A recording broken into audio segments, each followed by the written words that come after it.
Glórias sejam dadas ao nome do Senhor. Vamos orar a Deus nesse momento. Pai amado e santo, nós te somos agradecidos, ó Pai, por estarmos aqui neste lugar, Senhor. Porque bom é estarmos aonde a Tua presença se faz sentir. Ó Deus, nós queremos nesse momento de adoração, de louvor à Tua pessoa, rogar-te, ó Pai, que Tu nos fale mediante a Tua palavra. Que seja ela nesta noite um martelo que esmiuça a pedra, um fogo que consome a lenha, Pai. Que traga-nos a revelação de Jesus Cristo, Pai, para a salvação dos perdidos e a alegria dos remidos. Nós rogamos assim a Tua manifestação, em nome de Jesus. Amém e amém. Vamos abrir as nossas Bíblias no livro do profeta Daniel, capítulo de número 9, do versículo de número 24 ao versículo de número 27. Nós vamos estudar hoje acerca da grande tribulação e do arrebatamento da igreja. E nós vamos ver pelo livro de Daniel, vamos ver pelo Evangelho de Mateus, vamos ver pelas epístolas, vamos ver pelo livro do Apocalipse, que a igreja do Senhor Jesus Cristo não passará pela grande tribulação. Porque o nosso destino é subir, irmãos. Aleluia! É estar com Jesus Cristo nas nuvens, para de lá estarmos para sempre com o Senhor. Daniel capítulo 9, do versículo 24 ao versículo de número 27.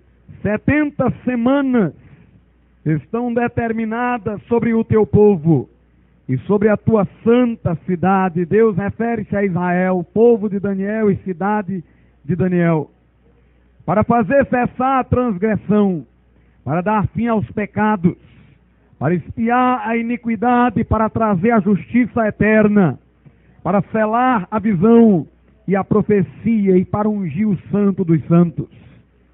Sabe e entende, desde a saída da ordem para restaurar e para edificar Jerusalém, até ao ungido, ao príncipe, 7 semanas e 62 semanas.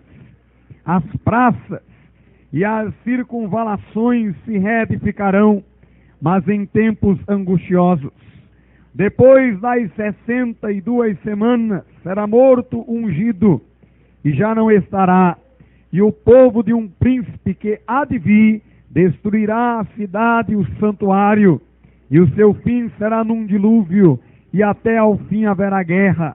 Desolações são determinadas. Ele fará firme aliança com muitos, por uma semana. Na metade da semana fará cessar o sacrifício e a oferta de manjares. Sobre a asa das abominações virá o assolador, até que a destruição que está determinada se derrame sobre ele. Podeis assentar. Meus amados irmãos, Daniel estava orando para conhecer da parte de Deus o que haveria de acontecer com Israel em tempos futuros.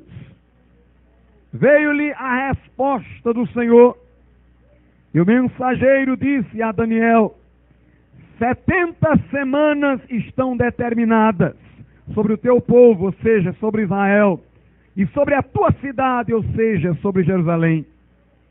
Estas 70 semanas não eram 70 semanas de dias, mas 70 semanas de anos. Se nós lemos o livro de Daniel, vamos ver que quando lá fala-se em semana de dias, a palavra é 7 dias, que nossa Bíblia traduziu por semana.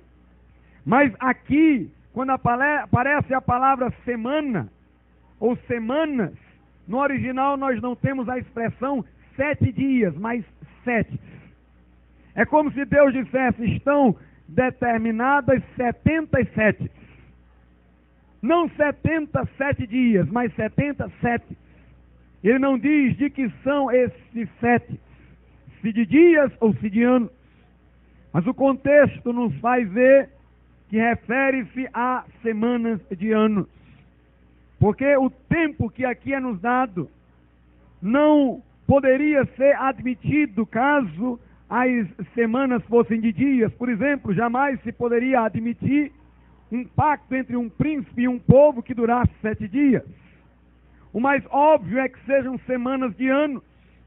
Aliás, Jacó, para casar com Raquel, trabalhou para Labão, seu pai, 1 semana de anos. E depois trabalhou ainda mais 1 semana de anos, que deu 14 anos. Na Bíblia é muito comum o aparecimento de semanas de anos. Então Deus está falando que estavam decretadas para Israel 70 semanas de anos. Por que essas 70 semanas? Para que estas 70 semanas? Para que a iniquidade, diz aqui a Bíblia, fosse removida de Israel, da cidade de Jerusalém. Mediante estas 70 semanas, Deus faria Israel tornar para ele. Meus amados irmãos, e de fato, no final da última destas semanas, o que está ainda para ocorrer, a nação de Israel, que se revelará apenas no remanescente que sobrou, irá voltar-se para Deus, reconhecer que Jesus era o Messias, e haverá naquele dia salvação em Israel. Portanto, a nação de Israel que rejeitou a Cristo, precisaria, para tornar de fato a Deus, destas 70 semanas, nas quais haveria guerras, nas quais Israel experimentaria desolações e traições, sofrimentos, até que a nação se dobrasse e reconhecesse aquele a quem Deus, na época de Daniel, ainda enviaria o Senhor Jesus Cristo. 70 semanas de ano. Aqui a Bíblia diz que estas semanas referiam-se a Israel, começariam a ser contadas a partir da saída da ordem para restaurar e para edificar Jerusalém. E diz aqui que deste momento até o aparecimento do ungido, que é Cristo, passariam 7 semanas e 62 semanas, o que dá 69 semanas. Então Deus estava a dizer o seguinte, que da saída da ordem para restaurar e reedificar Jerusalém até o aparecimento de Jesus, ocorreriam 69 semanas de ano. E de fato, irmãos, os eruditos, os estudiosos, fazem os cálculos e examinam o tempo que durou da saída da ordem para restaurar Jerusalém até a entrada de Jesus em Jerusalém, em cima do jumentinho. E os cálculos fazem aparecer o número exato de 69 semanas. A profecia se cumpriu na íntegra, do dia marcado para o seu início até o dia marcado para o seu fim. Ocorreu exatamente o tempo prescrito por Deus, 69 semanas de ano. Quando Jesus entrou em Jerusalém montado num jumento, ele disse: Jerusalém, tu não conheceste o dia da tua visitação. O que ele estava querendo dizer naquele momento é que Israel não estava se apercebendo que a sua entrada ali era o marco da 79ª semana. O que ele estava querendo dizer é que Israel não estava se apercebendo da relevância profética da sua entrada em Jerusalém. Mas a questão é, irmão, que entre as 69 semanas e a última, haveria um intervalo, segundo a Bíblia. Quando Jesus entrou em Jerusalém, ocorrendo a última das 69 semanas, houve um intervalo na contagem. É como se Deus tivesse suspendido as semanas, e a que corresponde a 70 semanas, a última das 70 semanas, ainda não ocorreu. Portanto, meus amados irmãos, houve um intervalo, houve uma parada. E alguém diz: por quê, pastor? Porque a nação de Israel rejeitou a Cristo. Notemos, estas 70 semanas foram decretadas para Israel. elas têm o seu cumprimento enquanto Deus está voltado para Israel. Elas têm o seu cumprimento enquanto Israel é o alvo das atenções de Deus, é o povo a quem Deus contempla. Mas uma vez que Israel rejeitou Cristo, meus irmãos, Deus tirou os olhos de Israel e passou a colocar os seus olhos na igreja. E até terminar o tempo da igreja na terra, Deus estará olhando para ela. A última das 70 semanas ocorrerá quando Deus tornar a olhar para Israel, e Deus só tornará a olhar para Israel quando a igreja para quem Ele está olhando agora já não estiver mais aqui. Alguém disse, pastor, da onde é que você conclui que houve esse intervalo, que nós estamos nesse intervalo? Lendo o versículo de número 26, que diz, depois das 62 semanas, será morto o ungido e já não estará. Note, num tempo que não é na última das 70 semanas, nem nas 69 semanas, Jesus será morto. Segundo o versículo 26, há um período de intervalo entre as 69 semanas, que são 62 mais 7, e a última, que é a última das 70. Há um intervalo, nesse intervalo ocorrerão alguns eventos, entre eles, a morte do ungido, a morte de Cristo. Jesus morreu no intervalo. Outro acontecimento que se dará no intervalo, e o povo de um príncipe que há de vir destruirá a cidade e o santuário. Este príncipe que há de vir, de que trata o versículo 26, é o anticristo, de que fala o versículo 27. O príncipe aqui ainda virá. No versículo 26 não se fala do príncipe, mas se fala do povo do príncipe que há de vir, que destruirá Jerusalém. Que povo é este do príncipe que há de vir? É o povo romano.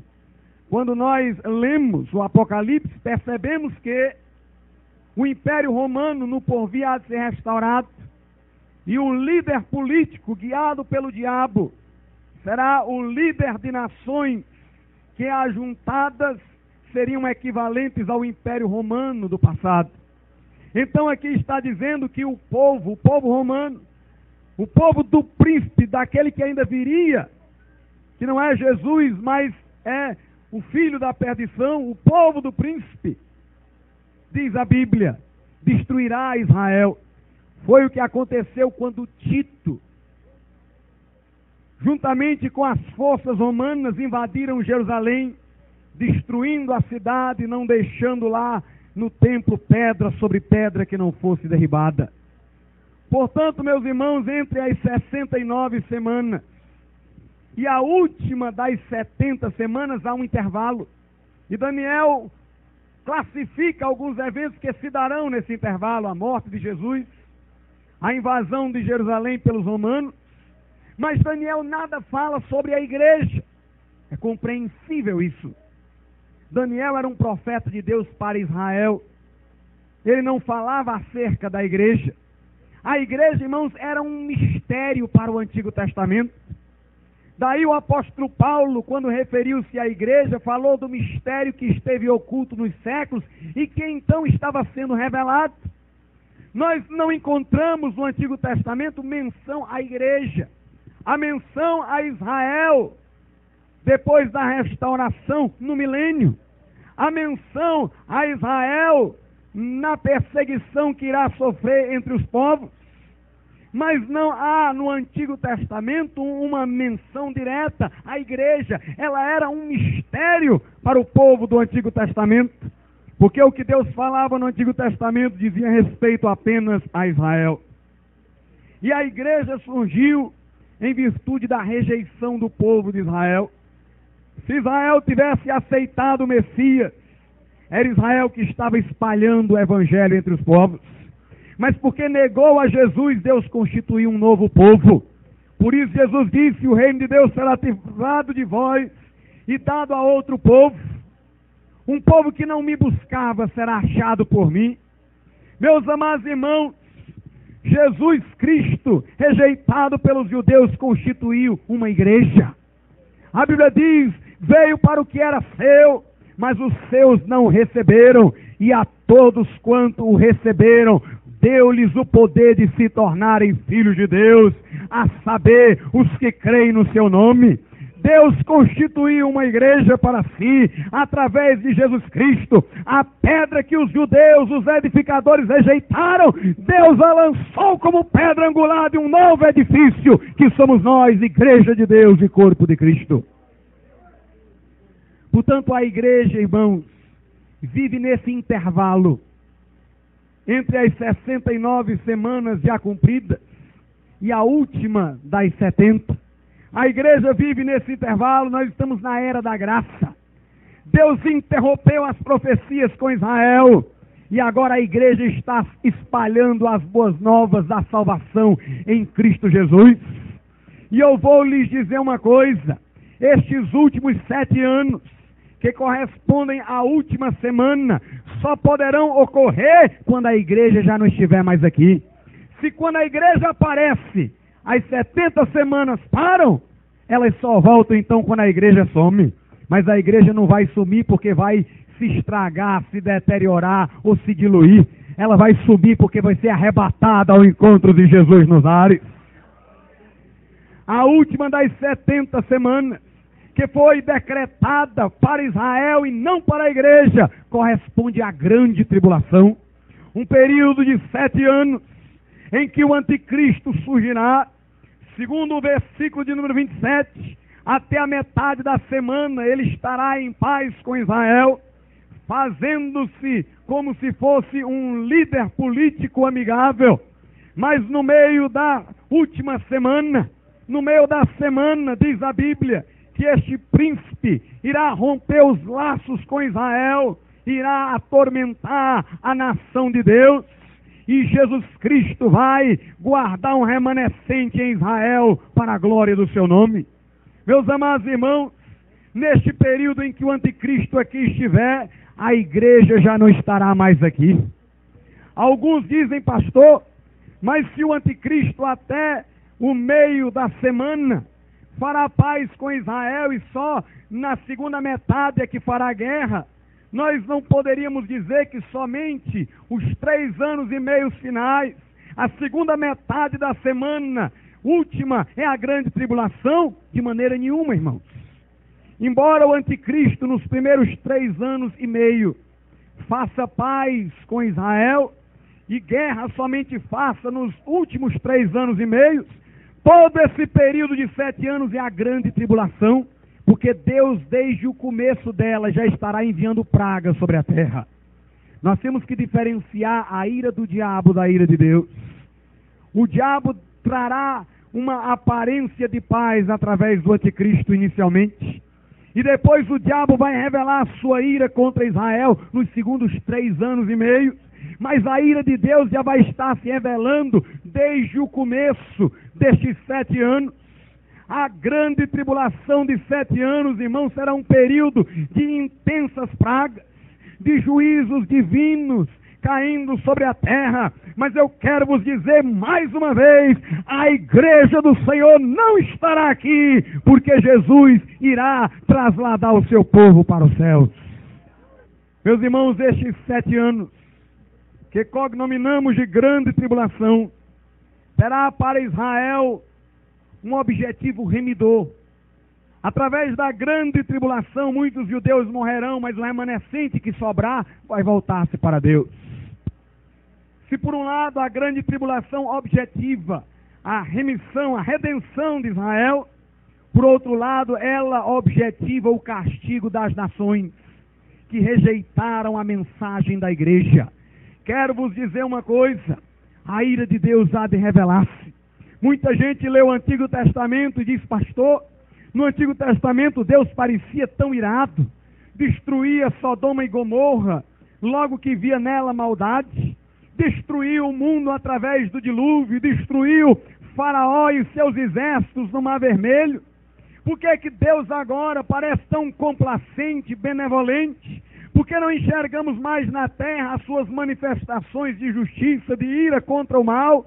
porque a igreja está aqui. Aleluia, a ira de Deus está suspensa lá no alto, porque a igreja está aqui. A Bíblia diz lá na carta aos Romanos: do céu se revela a ira de Deus.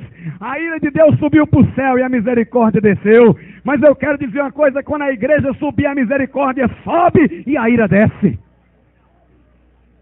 Meus irmãos, lá nos céus, a ira de Deus está se acumulando como água que bate numa represa e vai se avolumando. E eu quero vos dizer uma coisa: quando a igreja subir e a ira de Deus descer, será a tribulação tal, diz a Escritura, como nunca jamais houve sobre a face da terra. Diz a Bíblia que neste período, ai dos que estiverem sobre a terra, mas bem-aventurado aqueles que estiverem no céu.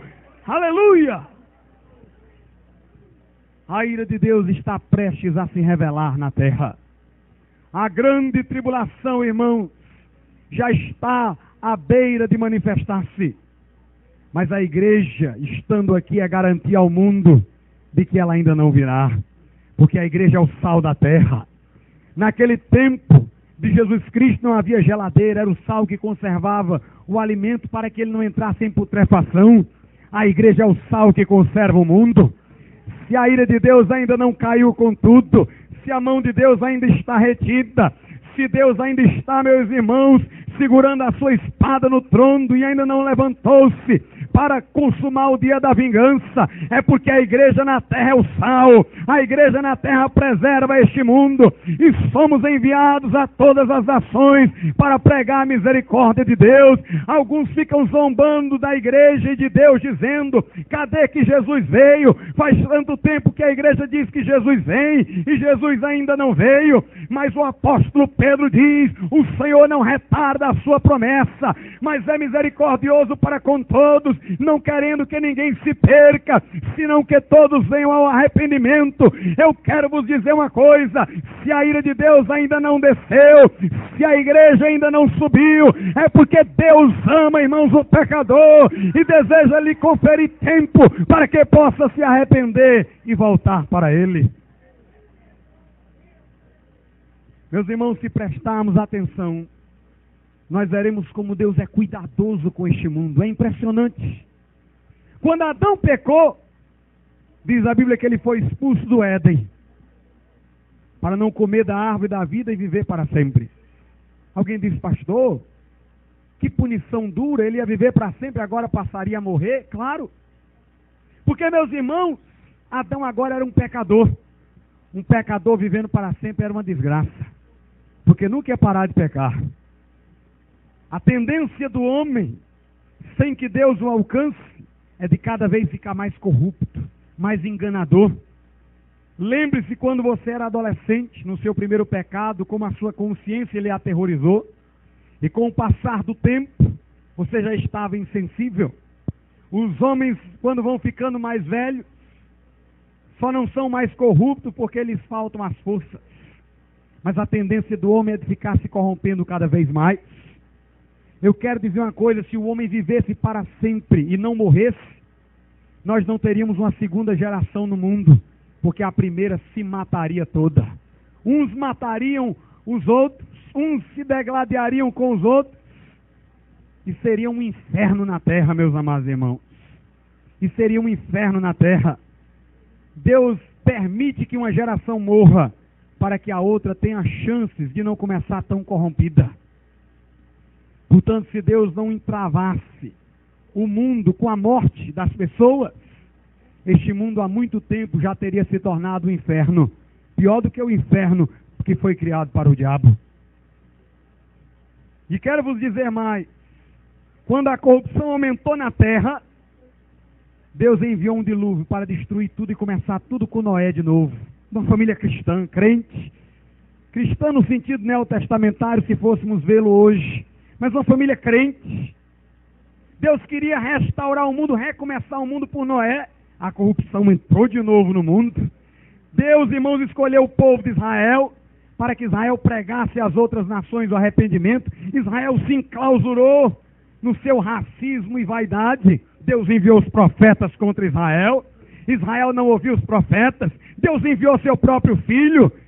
Israel rejeitou Jesus, Jesus morreu na cruz pelos nossos pecados, Deus escolheu um novo povo, a igreja está pregando. Eu quero te dizer uma coisa nesta noite: se você não ouvir essa mensagem, você não tem direito de atribuir culpa a Deus, porque desde o princípio Deus tem feito de tudo para que o homem venha para Ele, para que o homem retorne para Ele. Se você rejeitar essa mensagem, a ira de Deus um dia baterá na tua porta. Na última semana nós estaremos aqui, a igreja será arrebatada.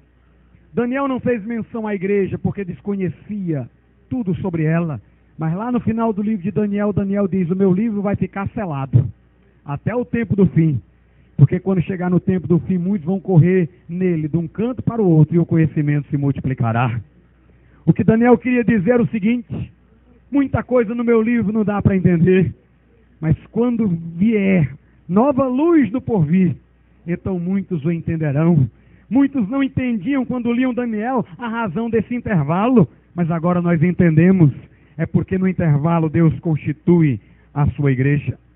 Meus amados irmãos, aqueles que têm dito que a igreja há de passar pela grande tribulação, costumam citar o Evangelho de Mateus. Porque no Evangelho de Mateus, no capítulo 24, os discípulos chegam até Jesus e dizem: Jesus, dize-nos quando será a tua vinda e que sinal haverá da consumação deste século, do fim do mundo. A palavra vinda ali é a palavra parousia. Essa palavra é usada para o arrebatamento da igreja, para a subida da igreja. Meus irmãos, Jesus falou em alguns momentos sobre a parousia, o arrebatamento. Parousia quer dizer presença. O arrebatamento é a parousia, porque no arrebatamento Jesus vai estar presente no mundo, mas não na terra. Ele não vai pisar na terra, mas vai ficar nos ares. E a igreja vai subir ao encontro dele. Os crentes vão ser arrebatados ao encontro dele nos ares. Quando os discípulos perguntaram sobre a parousia e o fim do mundo, Jesus não quis falar logo sobre a parousia. Jesus quis falar sobre o fim do mundo. Sabe por quê? Porque até então a igreja não tinha sido constituída. Meus amados irmãos, a igreja só foi constituída depois da ressurreição de Jesus. E Jesus não quis falar muito sobre a igreja ali, porque ela não tinha nascido ainda. Jesus preferiu falar sobre a consumação do século, ignorando por um pouco a pergunta acerca de sua vinda. E ele começou a falar como se daria o fim do mundo, ou seja, o fim desse sistema de coisas, o fim dessa organização política que aí está. E Jesus disse: ouvirão rumores de guerra, nação se levantará contra nação, vai haver perseguição em Jerusalém, e falou ele da grande tribulação. Ele disse: uns vão fugir para os montes, outros para o deserto, e então, depois da tribulação daqueles dias, virá o Filho do Homem em poder e grande glória. Alguns dizem: pastor, seria aí a vinda de Jesus que os discípulos falaram? Não. A palavra aí, usada por Jesus quando disse virá o Filho do Homem, é a palavra ercomenô e não parousia. Quer dizer, uma vinda para juízo. Jesus ainda não estava falando sobre a vinda dele, conforme a pergunta dos discípulos. Ele estava falando sobre o fim do mundo. Depois da grande tribulação, Jesus virá, e não será esta vinda para arrebatamento da igreja. Será esta vinda no fim da grande tribulação para salvar Israel, para destruir o anticristo, para extinguir esse sistema político. E então Jesus vai instaurar um milênio na terra, um governo de paz por 1000 anos. O diabo será aprisionado, o anticristo vencido, e a glória de Deus encherá toda a terra. Jesus falou ali sobre o fim desse sistema de coisas, mas não tocou no assunto da sua vinda, da parousia. Depois que Jesus falou do curso dos acontecimentos, é que ele foi falar da parousia. Sabe por quê, irmãos? Porque a parousia não é um acontecimento histórico. A parousia é um mistério na história. O arrebatamento da igreja não vai ser um evento que vai ser documentado ou percebido, vai ser um sumiço misterioso. Naquele tempo, muitos não poderiam entender muito bem isso. Então Jesus primeiro falou da história de uma maneira geral e não quis falar em arrebatamento, porque o arrebatamento não é histórico, é um mistério na história, é um sumiço na história. E depois de ter falado da sequência de eventos, foi então que ele foi falar do arrebatamento, de uma coisa misteriosa, que ele nem falou com muita clareza, porque os discípulos não estavam prontos para entender, porque a igreja nem sequer tinha nascido e o arrebatamento seria da igreja. Veja o que Jesus diz em Mateus capítulo de número 24, versículo 36 a 42. E você vai ver que este arrebatamento, este desaparecimento misterioso dos crentes, esta leva de crentes para o céu, se dará antes da grande tribulação. Esse mistério na história vai se dar antes da ira de Deus que cairá sobre a terra. Mateus 24, do 36 ao 42. Mas a respeito daquele dia e hora ninguém sabe, nem os anjos do céu, nem o Filho, senão o Pai. Pois assim como foi nos dias de Noé, será a vinda do Filho do Homem.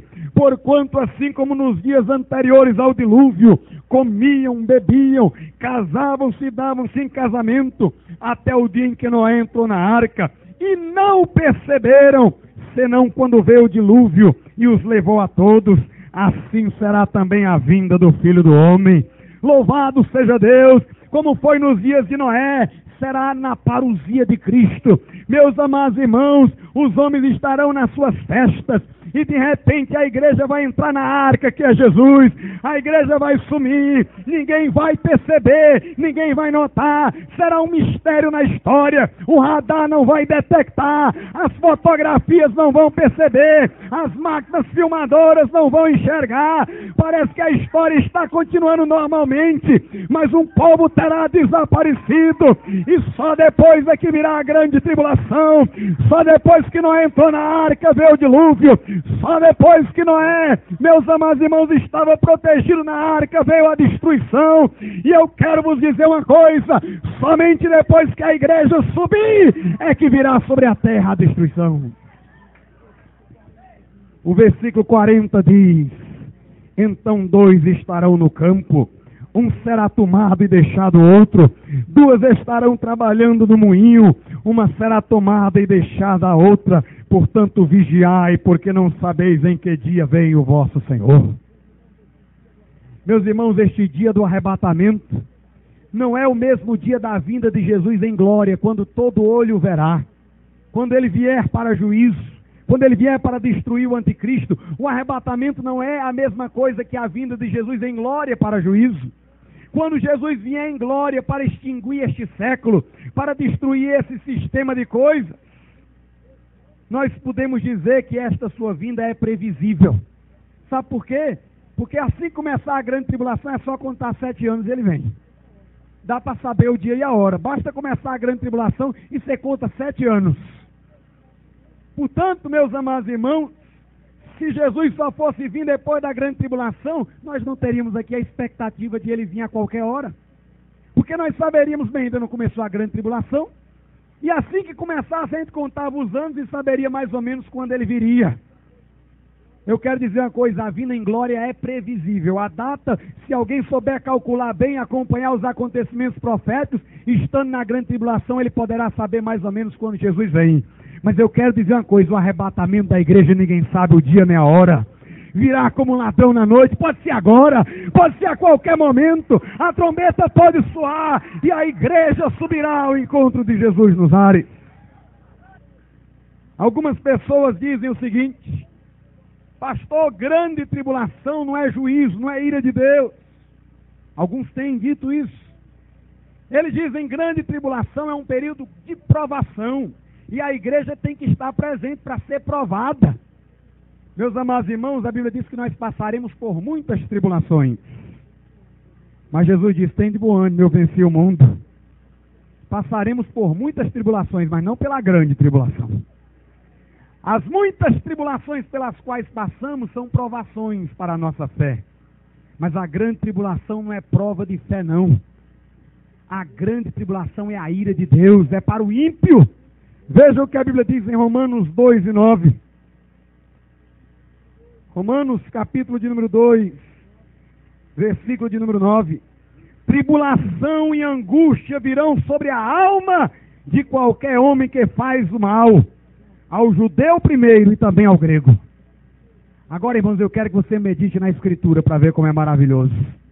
Há uma passagem na Bíblia que o apóstolo Paulo diz assim, que ninguém deveria servir de tropeço, nem aos judeus, nem aos gregos, nem à igreja de Deus. Então tem 3 grupos na terra: o judeu, os gregos, que são os gentios de uma maneira geral, os não-judeus, que também não são crentes, e a igreja. 3 povos. Aqui diz que tribulação e angústia é para os homens que fazem o mal. Primeiro judeu e depois grego. Não tem igreja aqui, irmãos. Essa tribulação e angústia que virá não é para a igreja. É para o judeu, é para o grego, é para o gentio, mas não é para a igreja de Deus, que já não estará aqui mais no céu. E eu digo-vos mais, a grande tribulação, irmãos, vai ser, sabe o quê? A paga que Deus vai dar ao mundo por o mundo ter nos atribulado. Nós passamos por tribulações que nos são causadas pelo mundo, mas o mundo vai passar por uma tribulação causada por Deus. É como se Deus dissesse: vocês atribularam meus filhos? Pois agora meus filhos vêm para cá e eu vou atribular vocês. Veja o que a Bíblia Sagrada diz em 2 Tessalonicenses 1:6. Se de fato é justo para com Deus que Ele dê em paga tribulação aos que vos atribulam. Aleluia! Esta tribulação que virá no porvir, esta grande tormenta, irmãos, não nos visitará, porque ela é a paga que o mundo vai receber por ter atribulado os filhos de Deus. Portanto, a igreja não passará pela grande tribulação.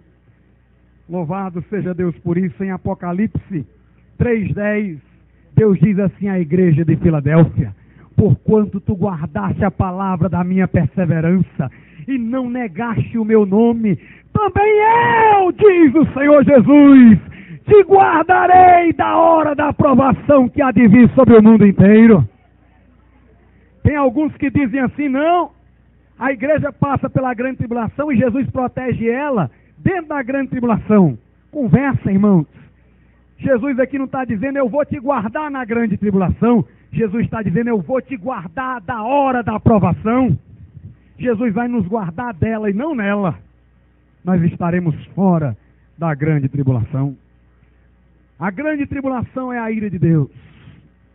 Por isso a igreja não passará por ela, porque não há mais ira de Deus contra nós. Aqueles que acreditam que a igreja vai passar pela grande tribulação, pelo menos até o meio dela, dizem assim: bem, nos primeiros 3 anos e meio não será a ira de Deus quando os selos forem abertos, as trombetas soadas. Só será a ira de Deus nos segundos 3 anos e meio, quando as taças forem derramadas. Tanto os selos, como as trombetas, como as taças, referem-se a pragas que cairão. E para muitos as trombetas e os selos não são a ira de Deus, mas apenas as taças.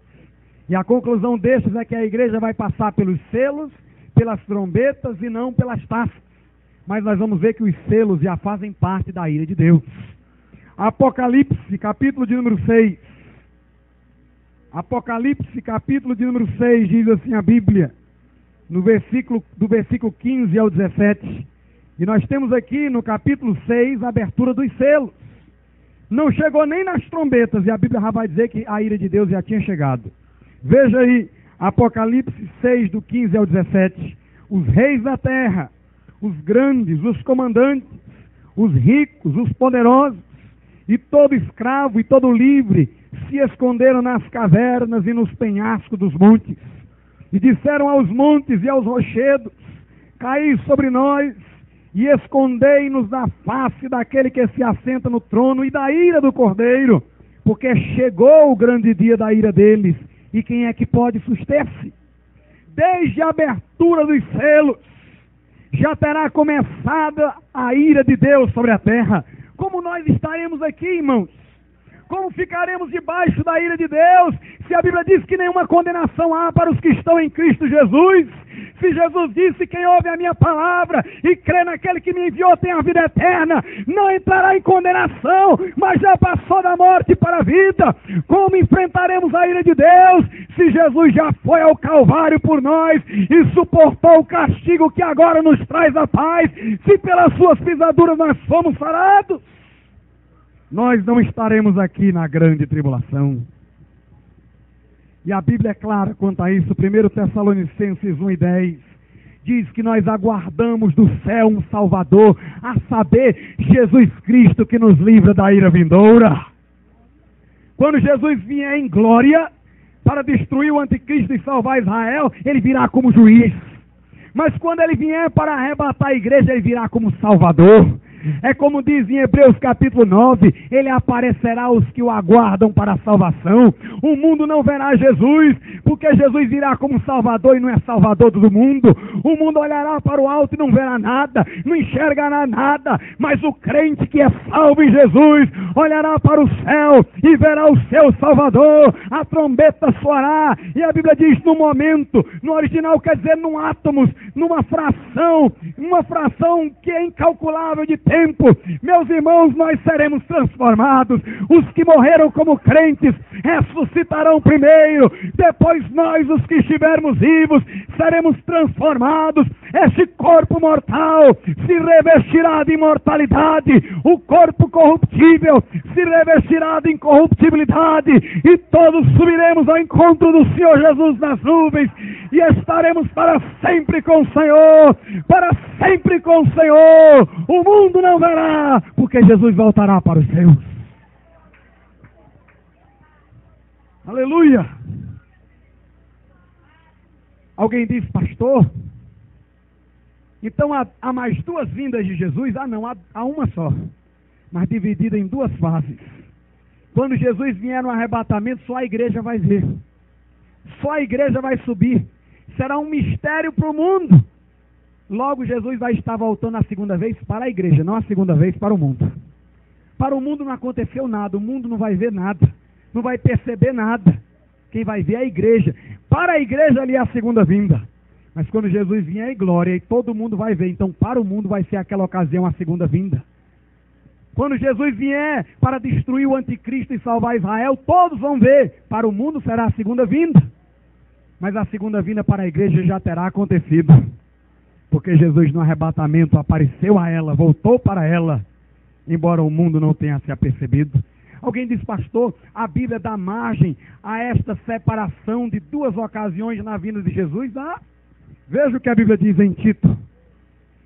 Tito capítulo 2, versículo de número 13. Tito 2:13. Aguardando a bendita esperança e a manifestação da glória do nosso grande Deus e Salvador Jesus Cristo. Note, Tito 2:13 fala de duas fases da vinda de Jesus. A bendita esperança e o aparecimento da glória. Quando Jesus vier no final da tribulação para destruir o anticristo e salvar Israel, todo olho verá, diz a Bíblia Sagrada.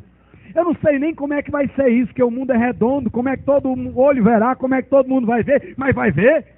Aleluia! Por isso que Deus é Deus. É porque Ele vai fazer, irmão, e não precisa explicar como, porque é Deus. Todo olho verá, será o aparecimento da glória. Mas antes já terá ocorrido a bendita esperança. Meus irmãos, o mundo pode estar esperando pelo aparecimento da glória, mas o mundo não tem esperança. O mundo não tem esperança porque Jesus não vai arrebatar incrédulo, mas o crente tem esperança, e é uma esperança bendita, é uma esperança bendita. Não seria esperança bendita se eu fosse passar pela grande tribulação, mas passa a ser esperança bendita na medida em que antes que venha a grande tribulação, eu já vou estar cantando no céu para Jesus. Aleluia! Louvado seja Deus. Vamos ver as divisões do livro do Apocalipse. Vimos o arrebatamento em Daniel, vimos o arrebatamento em Mateus, que é no Evangelho. Vimos o arrebatamento da igreja nas epístolas. Vamos ver em Apocalipse agora. Apocalipse, capítulo 1, versículo 19. Escreve, pois, as coisas que viste, e as que são, e as que hão de acontecer depois destas. Aqui nós temos, irmãos, a divisão do livro do Apocalipse. Se você ler o livro de Apocalipse, olhando para esse versículo, você vai entender tudo, que aqui tem as divisões do livro. O livro do Apocalipse tem 3 partes. A primeira, as coisas que João viu. A segunda, as coisas que são. A terceira, as coisas que depois destas, ou seja, das que são, hão de acontecer. O que é que João viu? Viu Cristo glorificado. As coisas que João viu está no Apocalipse capítulo 1. Jesus apareceu, aí João disse, eu vi, aleluia! Os olhos dele eram como chama de fogo, o rosto dele brilhava como o sol, os seus pés eram como latão reluzente, saído de uma fornalha. João diz, ele passeia no meio dos 7 candeeiros de ouro, que são a sua igreja, tem na mão as 7 estrelas, que são os pastores. João disse, eu vi, sua veste está lá. João viu o Cristo em glória. A partir de Apocalipse 2, nós temos as coisas que são. É a era da igreja, é o tempo da igreja. Em Apocalipse capítulo 2 e capítulo de número 3, nós temos 7 cartas endereçadas às 7 igrejas. É o período das coisas que são, é o agora. As coisas que são as coisas referentes ao tempo da igreja na terra. É a presente dispensação em que a igreja está dizendo ao mundo, arrependa-se, arrependa-se, volte para Jesus. Nós estamos nas coisas que são. A partir do capítulo 4 começa o relato da grande tribulação. As coisas que depois destas, ou seja, das que são, depois do tempo da igreja, hão de acontecer. Só começa a grande tribulação quando a igreja sai, irmãos. São 3 partes no livro do Apocalipse. O Cristo glorificado descrito, as igrejas na terra, e depois começam as coisas que depois do tempo da igreja vão acontecer. A grande tribulação. Não dá para ter dúvida, irmãos. Não dá para dizer que é um livro complicado. O livro está todo dividido, tem até índice para quem não quer se complicar. Apocalipse 1 é o Cristo glorificado, Apocalipse 2 é o tempo da igreja, Apocalipse 3 continua o tempo da igreja, Apocalipse 4 é a grande tribulação, é coisas que depois dessas vão de acontecer. Irmãos, na grande tribulação, nós teremos as coisas que vão acontecer depois destas, desse tempo agora, em que Deus está derramando o seu Espírito, em que a igreja está pregando. Portanto, só começa a grande tribulação quando terminar o tempo da igreja, e termina o tempo da igreja quando ela sobe para o céu e vai dar glória a Jesus lá em cima. Vamos reparar bem, Apocalipse 1 é o Cristo glorificado, Apocalipse 2 e 3 é a era da igreja, Apocalipse 4 é o momento de transição, termina o tempo da igreja e vai começar o relato da grande tribulação. Vamos examinar Apocalipse 4, irmãos, a partir do versículo 1. Depois destas coisas, note como é que ele começa, olha como é simples o livro, irmãos. Depois destas coisas, ele já está dizendo, agora saiu as coisas que são. Vai começar as coisas que depois destas vão de acontecer. Depois dessas coisas, João diz, olhei e eis não somente uma porta aberta no céu. João diz, depois dessas coisas referentes à igreja, eu olhei e vi uma porta aberta no céu. Que porta aberta é essa, irmãos? É a porta pela qual a igreja entrou no céu. Aleluia! É tão rápido que João nem viu. João diz, eu estava olhando para a igreja, de repente passou, e eu fui olhar e vi uma porta aberta no céu. A igreja entrou, irmãos! A igreja entrou na glória! Aleluia! Como também a primeira voz que ouvi, como de trombeta ao falar comigo, dizendo, sobe para aqui, e te mostrarei o que deve acontecer depois dessas coisas. Deus é tão bom que diz, João, eu vou mostrar o que vai acontecer depois do tempo da igreja. Mas eu vou começar mostrando o que vai acontecer aqui no céu. Tu vai ver primeiro a igreja em glória. Aqui no céu, depois tu vai ver a grande tribulação lá embaixo. Sobe aqui, entra pela porta pela qual a igreja entrou. Versículo 2. Imediatamente eu me achei em espírito. João aqui deve ter tido a sensação do arrebatamento. A igreja imediatamente sobe. E João, quando foi chamado, imediatamente apareceu lá na glória. E eis armado no céu um trono, e no trono alguém sentado, aleluia! E esse que se acha sentado é Jesus. É semelhante no aspecto à pedra de jaspe e de sardônio, e ao redor do trono há um arco-íris, semelhante no aspecto à esmeralda. Alguém diz, pastor, que arco-íris é esse? Os irmãos se lembram da época do dilúvio? Noé entrou na arca, depois é que veio o dilúvio, e quando o dilúvio cessou, indicando que a ira de Deus tinha baixado, que a misericórdia de Deus já tinha chegado novamente, então a arca pousou, Noé saiu da arca e apareceu um arco-íris. O arco-íris queria dizer que as águas baixaram, que a ira de Deus tinha cessado. Pois bem, irmãos, eu disse no começo da minha mensagem que a ira de Deus agora está no céu e o arco-íris está embaixo. Mas quando a igreja subir, a ira desce e o arco-íris, a misericórdia, a graça vai estar lá em cima. O arco-íris quer dizer que não tem mais ira de Deus lá em cima. As águas desceram para baixo e o céu está límpido, o céu está maravilhoso. Meus irmãos, a destruição estará assolando a terra, mas a igreja vai estar onde está o arco-íris de Deus. Aleluia! Versículo 4. Ao redor do trono há também 24 tronos, e assentado neles 24 anciãos, vestidos de branco, em cujas cabeças estão coroas de ouro. João disse, tinha um sentado no trono, ao redor dele tinha 24 anciãos, tudo com a coroa na cabeça. Esses 24 anciãos são simbólicos e representam todo o povo de Deus arrebatado. No Antigo Testamento, o povo de Deus era Israel, que tinha 12 tribos. No Novo Testamento, o povo de Deus é a igreja, que começou com 12 apóstolos. 12 é o número do povo de Deus. No Antigo Testamento e no Novo, 12 mais 12 dá 24. 24 anciãos quer dizer todo o povo de Deus, tanto do Antigo como do Novo Testamento, todo mundo lá, ao redor do trono, de coroa na cabeça. Meus amados irmãos, aqui embaixo grande tribulação, aqui embaixo o diabo solto, o inferno na terra, mas lá no céu, a igreja de coroa na cabeça, os crentes ao redor do trono, glorificando o nome do Senhor Jesus. Vamos para o versículo 5, que está melhorando, irmãos. Do trono saem relâmpagos, vozes e trovões, e diante do trono ardem 7 tochas de fogo, que são os 7 Espíritos de Deus. Quando a igreja sobe, o Espírito Santo sobe também.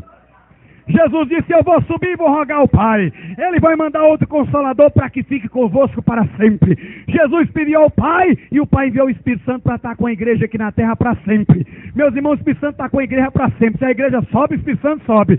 Se a igreja fica, o Espírito Santo fica. Enquanto a igreja estiver aqui, o Espírito Santo está aqui. Mas quando a igreja subir, o Espírito Santo sobe junto. Quando os anciãos estiver lá, as tochas de fogo também onde está lá. Aleluia!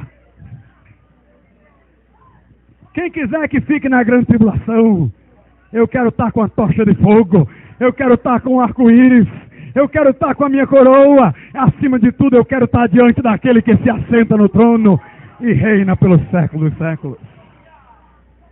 Aleluia! Em Apocalipse, em 2 Tessalonicenses 2, 7 e 8, a Bíblia diz que o espírito do anticristo já opera. O mistério da iniquidade já opera. Somente há um que detém. Meus irmãos, o diabo quer trazer o anticristo à tona. O diabo quer fazer o anticristo aparecer logo. Mas a Bíblia diz que tem um que detém o anticristo. É o corpo de Cristo, é a igreja, é o Espírito Santo. 2 Tessalonicenses 2 e 7 diz, o mistério da iniquidade já opera, só há um que detém. Até que esse que detém seja posto fora. Aí então será revelado o iníquo. Meus irmãos, igreja não vai ouvir o anticristo falando na televisão. Porque o diabo quer fazer o anticristo aparecer, mas a igreja está com o pé no freio. Aleluia! Só quando a igreja subir é que o anticristo aparece. Meus amados irmãos, o mundo está esperando pelo anticristo, eu estou esperando por Jesus Cristo. Alguns dizem, mas pastor, na grande tribulação não tem 7 trombetas sendo tocadas? E a Bíblia não diz que Jesus vai vir no soar da última trombeta? Então a igreja não vai passar pela grande tribulação não, até a 7ª trombeta? De maneira nenhuma, irmãos. Há uma diferença entre a trombeta que vai soar para a igreja ser arrebatada antes da tribulação e as 7 trombetas que vão ser tocadas na tribulação para que venham pragas da parte de Deus para a terra. Vejam bem, Se nós lemos Números capítulo 10 e não temos tempo para fazer a leitura exaustiva, vamos perceber que as trombetas eram tocadas para convocar a reunião e para advertir o povo em relação à guerra. Quando eram tocadas as trombetas para a reunião, elas eram tocadas sem retinir. Quando eram tocadas como advertência de que o inimigo se aproximava e que era hora de guerrear, elas eram tocadas retinindo. Até o modo de tocar é diferente. As trombetas serviam para duas coisas: para serem tocadas para juntar o povo, convocando o povo para a reunião, e para serem tocadas advertindo o povo de que o inimigo se aproximava. Quando elas eram tocadas para a batalha, advertindo a aproximação do inimigo, eram tocadas retinindo. Quando eram tocadas para a convocação, eram tocadas sem retinir. Pois bem, na grande tribulação, irmãos, vai ser trombeta retinindo. Cada uma das trombetas é advertindo que está vindo a desgraça. Que está vindo a desgraça. São trombetas da ira de Deus. Como é que a igreja pode ser arrebatada numa daquelas trombetas se elas são da ira de Deus? E o arrebatamento é a maior manifestação da misericórdia de Deus para com a igreja. As trombetas da tribulação são trombetas de advertência. Mas, irmãos, quando Jesus vier para arrebatar a sua igreja, vai ser trombeta de convocação. Aleluia! A trombeta vai tocar sem retinir. Vai dizer: povo de Deus se reúne. Povo de Deus no Japão, vem aqui para o encontro de Jesus nos ares. Povo de Deus na Alemanha, vem para o encontro de Jesus nos ares.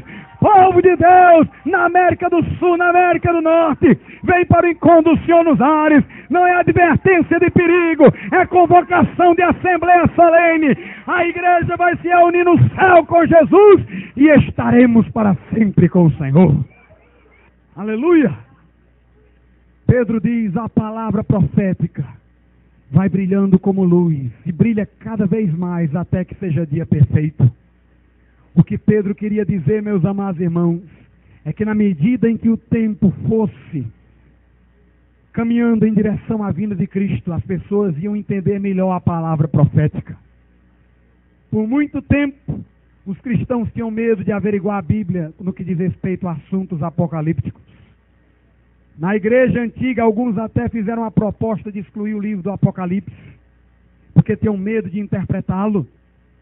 Mas no final do século XIX, houve um grande avamento na Inglaterra, através do ministério de Edward Irving. E John Nelson Darby, um amigo seu, ficou contagiado pelo fogo do Espírito Santo. Deixou a igreja anglicana, ritualística e cerimonialista, e começou a estudar a Bíblia. E ele fez um grupo, irmãos, para estudar o livro do Apocalipse. E ele começou a vislumbrar o arrebatamento da igreja. E começou a pregar. Os crentes sentiram uma euforia tão grande, disseram: você tem que dizer isso ao mundo inteiro. Darby viajou para os Estados Unidos e começou a pregar. Todas as igrejas aceitaram a mensagem dele de uma maneira geral, com algumas exceções. Onde ele ia, as pessoas iam se esclarecendo de que o arrebatamento seria antes da grande tribulação. John Nelson Darby foi recebido nos Estados Unidos como um herói de Deus que tinha descoberto a verdade que ninguém tinha se aventurado a descobrir. Ele foi chamado para pregar na Europa inteira. E, meus amados irmãos, de repente, em todo canto, surgiam pessoas dizendo: virá a grande tribulação, mas Jesus antes vai arrebatar a sua igreja. Foi um grande avivamento espiritual naquele tempo. E eu só me lembro da parábola das 10 virgens, porque lá diz que antes que o noivo apareça para se encontrar com a noiva, que é a igreja, vai se ouvir um grito: eis o noivo. Irmãos, desde John Nelson Darby para cá, o povo de Deus tem gritado: eis o noivo. Jesus vai vir, vai arrebatar a sua igreja. Nós estamos já à meia-noite, Israel já voltou para o seu território. Tudo está preparado, irmãos, para que Deus novamente olhe para Israel. E Deus está sacudindo o mundo e dizendo: eis o noivo, ele está às portas, Jesus vai voltar, Israel está regressando, a igreja está bradando. A qualquer momento, no abrir e fechar de olhos, a trombeta soará, a trombeta soará, e nós subiremos ao encontro de Jesus nos ares. Aleluia! Louvado seja Deus. Louvado seja o nome de Jesus.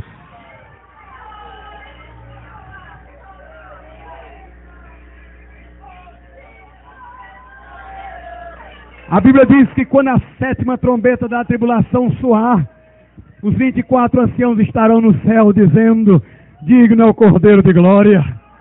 Meus amados irmãos, nós não vamos subir na 7ª trombeta da tribulação, nós vamos subir antes. Quando a trombeta do juízo na grande tribulação soar, nós vamos estar no céu dizendo: digno, digno é o Senhor dos exércitos. Aleluia. O ser humano, irmãos, não reconhece a obra que Jesus fez no Calvário. Eu quero dizer uma coisa: Jesus veio no Calvário para vencer.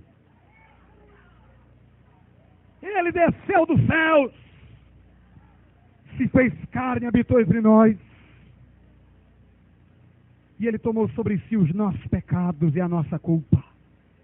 E dirigiu-se ao madeiro